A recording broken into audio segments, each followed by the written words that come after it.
بسم اللہ الرحمن الرحیم ایاک نعبد و ایاک نستعین۔ میں احسان ناز پروگرام سیاست بخیر میں آپ کو خوش آمدید کہتا ہوں۔ اس وقت موجودہ جو سیاسی صورتحال ہے اس میں مولانا فضل الرحمان کا کردار اور زیادہ اہمیت اختیار کر گیا ہے۔ نواز شریف اور زرداری دبئی میں جا کے ملتے ہیں تو وہ مولانا کو خبر تک نہیں ہونے دیتے کہ ہم وہاں پر مل رہے ہیں، کیا کر رہے ہیں، کیا کرنے والے ہیں۔ اس پہ مولانا نے ان کی کھچائی کی ہے، اور کل پھر وزیر اعظم میاں شہباز شریف صاحب نے ان کے گوڈوں کو ہاتھ لگایا، قدم چومے، اور ممکن ہے کہ مولانا فضل الرحمان کے جو تحفظات تھے وہ دور ہو گئے ہوں۔ مولانا فضل الرحمان کی شخصیت جو کہ بہت ہی وزنی اور بہت زیادہ اہمیت کی حامل ہے، اور انہوں نے اپنے اس پوری زندگی میں جو کردار ادا کیا ہے وہ کسی سے ڈپا چکوا نہیں ہے۔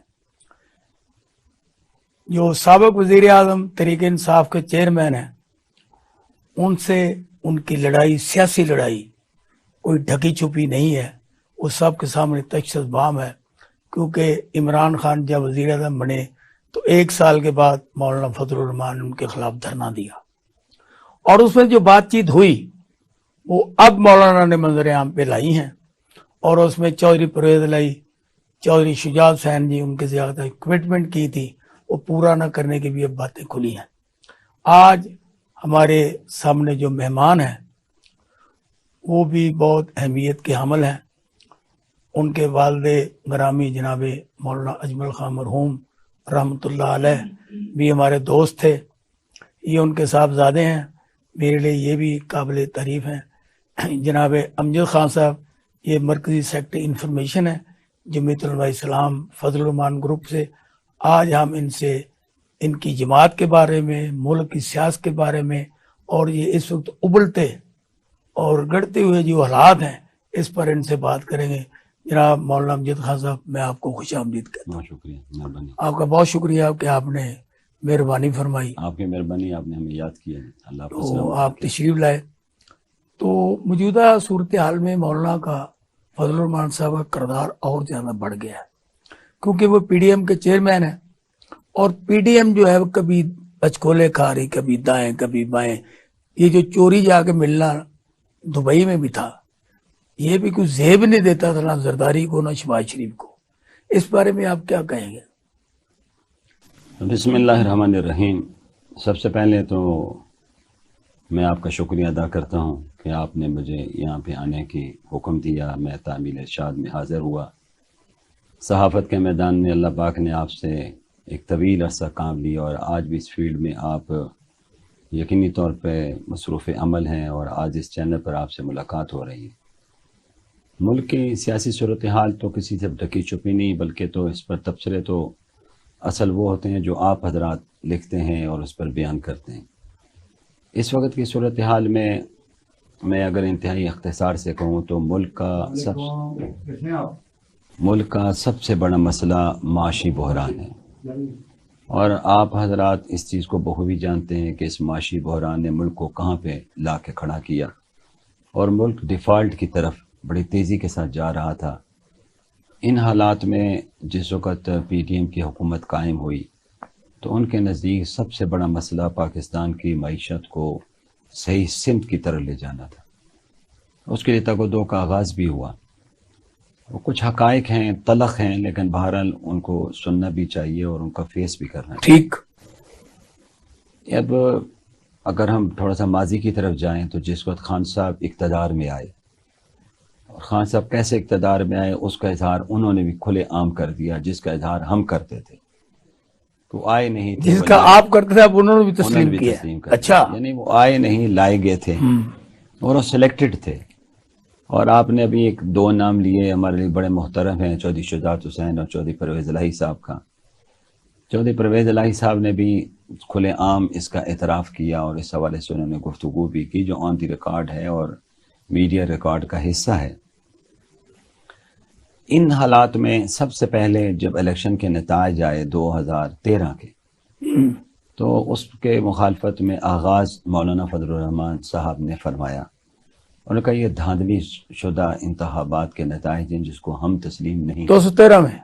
اچھا 2018 میں جی، ہاں میں نے یہی کہا، وہ 2018 خان صاحب جس میں آئے جی، ان الیکشن کے نتائج کے خلاف سب سے پہلے مولانا صاحب میدان میں اترے، پھر مولانا صاحب نے تمام جماعتوں کو اکٹھا کیا، بلکہ یہ آپ کے لیے خبر ہے کہ مولانا صاحب نے اس دن الیکشن جس دن نتائج آ رہے تھے، میری ان کے عصر کے وقت گفتگو ہوئی نماز کے بعد، اور تھوڑی دیر بعد پریس کانفرنس کرنے جا رہے تھے اور مجھے یہ کہہ رہے تھے کہ میں آج ان انتخابات کو نتائج کو مسترد کرنے کا اعلان کرنے جا رہا ہوں۔ اچھا، اور پھر انہوں نے جماعتوں سے رابطے شروع کر دیے، پھر رابطے کر کے اسلام آباد میں اکٹھ ہوا، اور اسلام آباد کے اکٹھ میں تمام جماعتیں شریک ہوئیں بشمول ایم کیو، مینگل صاحب اور دیگر جماعتوں کی، سب نے اس کو تسلیم کیا کہ واقعتاً یہ الیکشن جو ہے یہ الیکشن نہیں ہے، یہ سلیکشن ہوئی ہے، اور آپ کا موقف درست ہے، ہم آپ کے موقف کے ساتھ کھڑے ہیں۔ لیکن وہ سلیکشن کرنے والوں نے کچھ لوگوں کو سائڈ پہ کرنا شروع کر دیا، لیکن بہرحال ایک اپوزیشن کا اتحاد بغیر نام کے بن گیا جس میں پیپل پارٹی بھی شامل تھی۔ ٹھیک، پھر پیپل پارٹی نے ہی اے پی سی کال کی، اس میں بھی تمام جماعتیں شریک ہوئیں، اور آخر چلتے ہوئے اس کا نام یہ رکھنے کی کوشش کی گئی کہ ہم کہیں گے کہ ہم غیر جانبدارانہ انتخابات کے لیے فورم اور اتحاد بنا رہے ہیں۔ سب نے تائید کی۔ مولانا کا موقع یہ تھا کہ قوم جس کے حق میں فیصلہ کرے اس کو قبول کر لینا چاہیے، اور ہم بھی کریں اور سارے اس کو قبول کریں۔ یہ جو اوپر سے لا کے ہمارے سر پہ بٹھا دیے جائیں گے، یہ فیصلے بھی نہیں کر پائیں گے اور آزادانہ ماحول میں چل بھی نہیں پائیں گے۔ میں اگر پھر ماضی کو چھوڑوں اور تھوڑا سا آگے بڑھوں تو خان صاحب نے پھر پریس کانفرنس میں کھلے لفظوں میں کہا تھا کہ ہمارے ہدایات تو ادھر سے ملتی تھی، انہوں نے باقاعدہ ہمارے محترم جنرل صاحب کا نام لیا۔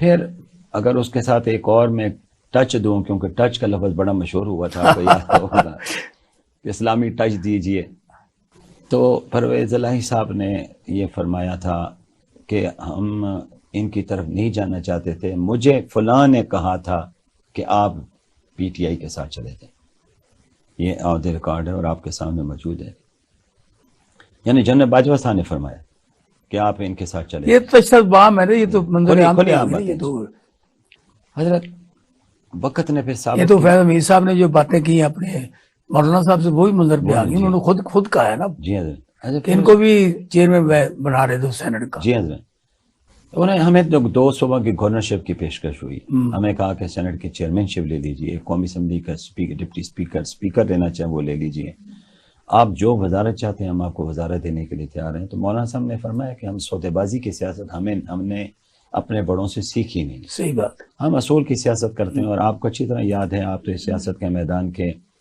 قلم کے بھی شاہ سوار ہیں اور معلومات کے بھی شاہ سوار ہیں۔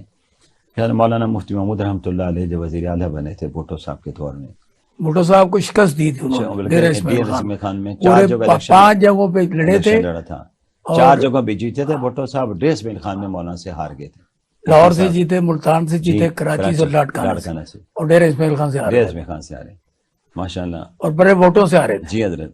تو اس موقع پر مفتی صاحب بعد میں وزیر اعلیٰ بن گئے صوبہ خیبر کے، اس کا نام اس کا صوبہ سرحد تھا، ادھر ہم کولیشن تھے مینگل صاحب کے ساتھ اور اے این پی کے ساتھ، ٹھیک ہے، وہاں بھٹو صاحب نے جب ان کو زبردستی ہٹایا تو مفتی صاحب نے 9 ماہ کے بعد وزارت اولیاء سے استعفیٰ دی تھی، اور یہ پاکستان کی تاریخ ایک ایسا ریکارڈ ہے کہ شاید اس ریکارڈ کو کوئی توڑ نہیں سکے گا، جو مفتی صاحب نے اب اچھی بھی وزارت چل رہی ہے، چلے بھی چلے، اور بھٹو صاحب نے کہا بھی، اصولوں پہ جی حضرت، بھٹو نے کہا یہ چلتا رہتا ہے، آپ چلائیں آئیں، ان کے ساتھ بھی بات کر لیں گے۔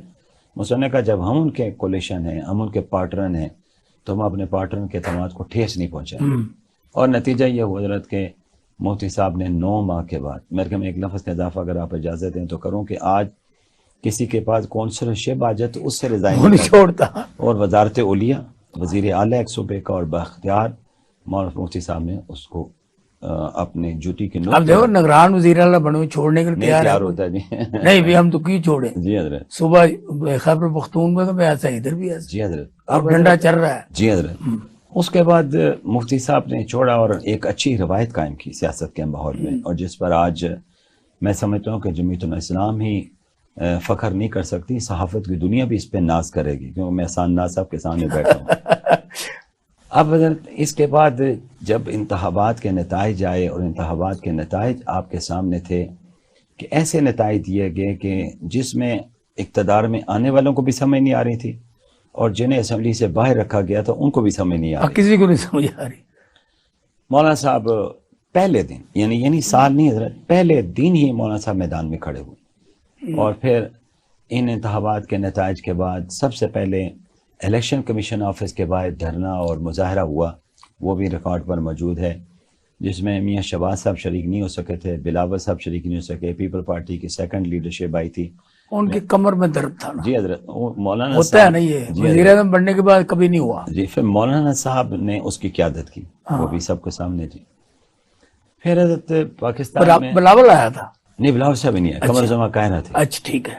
پھر حضرت اس کے بعد آگے ہم چلیں تو مولانا صاحب نے اس پاکستان میں 14 اب وہ ملین، دھرنے میں بلاول آیا تھا؟ جی دھرنے میں آئے تھے، ٹھیک ہے۔ 14 ملین مارچ کیے، کراچی سے لے کے خیبر تک، اور ملین مارچ؟ ملین مارچ، اور تاریخ ساز ہوئے حضرت، جس میں کروڑوں لوگ شریک ہوئے، 14 کو اگر ملا لیا جائے ٹھیک۔ کروڑوں لوگ شریک ہوئے، اور بڑے پرامن ہوئے، اور صرف ہمارا احتجاج تھا کہ ہم حکومت کو تسلیم نہیں کرتے اور ان کو غلط قدم نہیں اٹھانے دیں گے، ہم اپنا نقطہ نظر قوم کے سامنے رکھتے تھے۔ یہ ایک جمہوری حق تھا، آئین نے ہمیں حق دیا تھا، اس حق کو ہم ادا کرنے کے لیے ٹھیک۔ سڑکوں پر موجود تھے۔ پھر چلتے چلتے ہم نے پھر آزادی مارچ کیا، جس کا بھی آپ ذکر فرما رہے تھے۔ وہ آزادی مارچ ہم نے کراچی سے شروع کی حضرت، اور ہم نے راستے میں 3 جگہ پڑاؤ ڈالا، سکھر میں، ملتان میں، لاہور میں، اور پھر ہم اسلام آباد پہنچے۔